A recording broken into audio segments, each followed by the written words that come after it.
Whether you're looking for answers to specific life questions or simply hoping to become the best version of you possible, welcome to the Mental Breakdown and Psychreg podcast, where we offer insight, information, and strategies based upon research and years of practice as psychologists.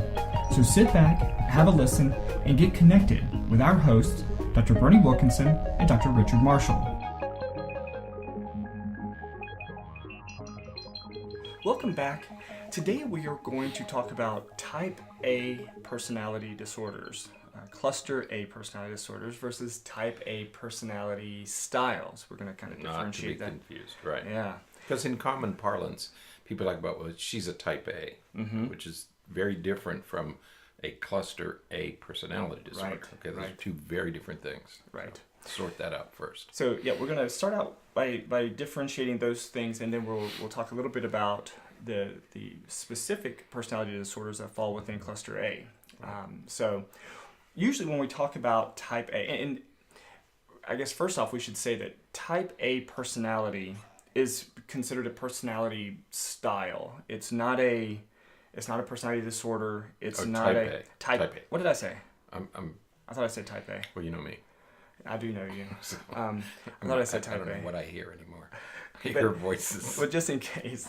So type A personality is a style. It's a personality style. And it basically is, there's nothing diagnostic about that or anything. But it's basically referring to someone who is very assertive, someone who has a lot of leadership skills, and someone who likes to take control and to be a leader. The sort of person who gets road rage. It could be. They're very aggressive, assertive, hard charging, always on.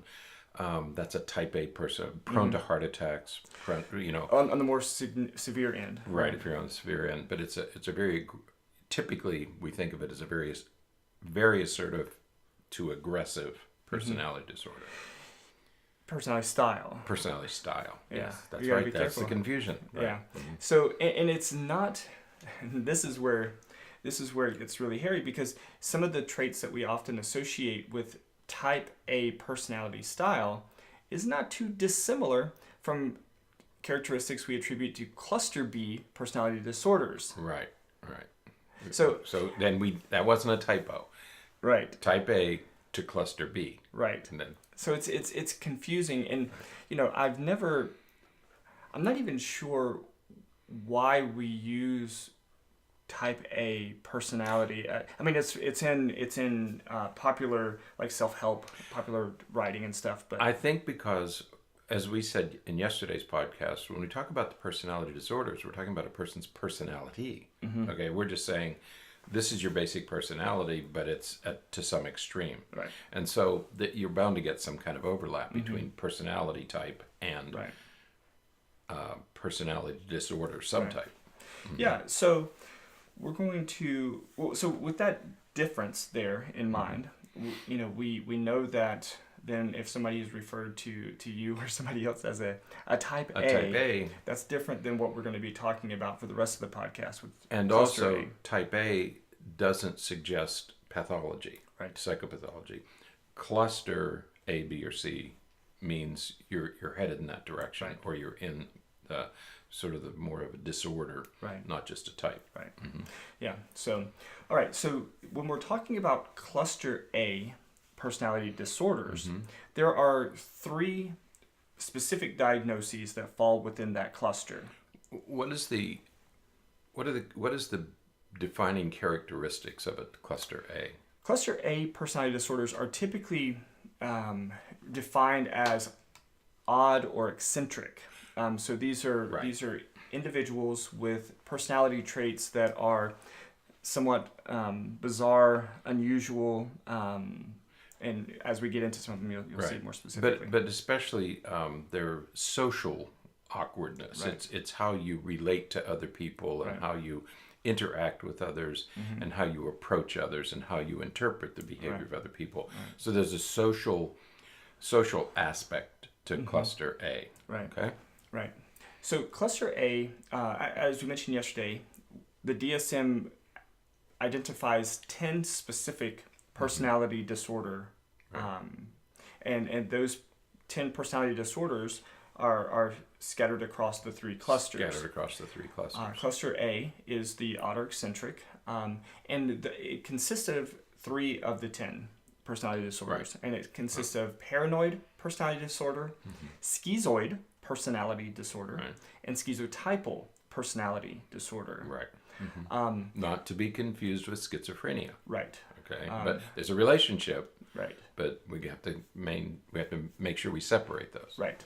So let's start very quickly with paranoid personality disorder, and so this is a person who doesn't necessarily have paranoia per se. Not the classic paranoia that you think about. But the psychotic paranoia that we would typically see with like schizophrenia or something like that. But it's a general propensity towards distrust, suspiciousness from others. They sort of preemptively feel hesitant or the need to be protective from other people that they may not even know, or even if they know them, sometimes they have that tendency to be distrustful. Right. There's this basic assumption that people really want to hurt me or humiliate me or ridicule me or criticize me, so I have to be very careful about, and not only be very careful, I'm probably going to avoid close relationships because I assume that anybody I get close to is going to eventually hurt me. Right. And so that is a great place to throw in that this is one of the defining characteristics or recurring characteristics that we'll see across the 3 personality disorders in cluster A, and that is social awkwardness and other social issues. But it's social issues, because we're going to talk about social issues with all 3 clusters. But the social issues here is going to be more of a withdrawal. They're going to want to stay away from other people. They're going to seclude themselves. Again, as we were saying with the paranoid personality type, they just have that general, persistent desire, drive to be removed from others. Right, and one of the curious things about the paranoid personality disorder, 20 years ago and earlier, if a person had this, they tended to be a loner or alone because they were just so reluctant to have relationships. And so they would start to isolate and be isolated because they just never formed relationships with other people. But now with social media, you have the illusion, I think is the right word, of social relationships because you're connected to people through social media, not personally, but you're keeping up with things. And you have the illusion that you're really connected when you really aren't. But that it's sort of a surrogate for people with paranoid. Today, people can be connected with others through social media and never leave their homes. Right. So social media sort of changed the paranoid personality disorder a little bit. So the next is schizoid personality disorder, and again we have sort of some social detachment here, but here we have almost a flattening. They have a very restricted range of emotional expression, and I think that the important differentiation between paranoid personality disorder and schizoid personality disorder is that while the person with paranoid personality disorder will, as you said, maybe even engage in social media and some of those kind of things, though very guarded and all, the person with schizoid really doesn't see it, maybe even see a need for that. There's a big, characterologically, there's a big overlap between schizoid and almost like an Asperger's. That's right. In That's appearance. the confusion with this one. Is the confusion is going to be, is it Asperger's or kind of somewhere on autism spectrum disorder, or is it schizoid personality disorder? Right. Because you have that flat affect, emotional restriction. You just don't get much from these people, and they don't feel the need to interact. Remember, we're talking about this social withdrawal or social detachment, but here it's more of it's not that they think anybody's going to hurt them. They don't consider people malevolent. Right. They don't give much back, and so they have this very restricted range of emotional, especially in social interactions, emotional emptiness. Yeah, they don't smile at others. They don't nod their heads at others. They don't do those. Giving kinds of social cues that yes, perhaps we should engage. Right. Yeah, and the third one is schizotypal personality disorder, and in many ways it's very similar to the schizoid. But the added feature here, or one of the major added features here, are a lot of eccentric type behaviors and beliefs. And so these are individuals who may have, very heightened superstitions. They may have some magical beliefs, not to the point of an impairment like we would see maybe in a delusional disorder or schizophrenia with delusions or something like that. But it's a, I'm hesitant to provide examples because, if you read your horoscope every day, I certainly don't want you to think that you may have schizotypal personality disorder. But if you are withdrawn and isolated and don't really have some of those interests in social relationships, and you make many of your decisions and those kinds of things based upon your horoscope or something like that, that person may be along the lines of something similar to schizotypal. And to separate, had hair for breakfast this morning or something. Okay. Excuse me. I have to remember that. Don't know where that came from. But why suffer through it, right?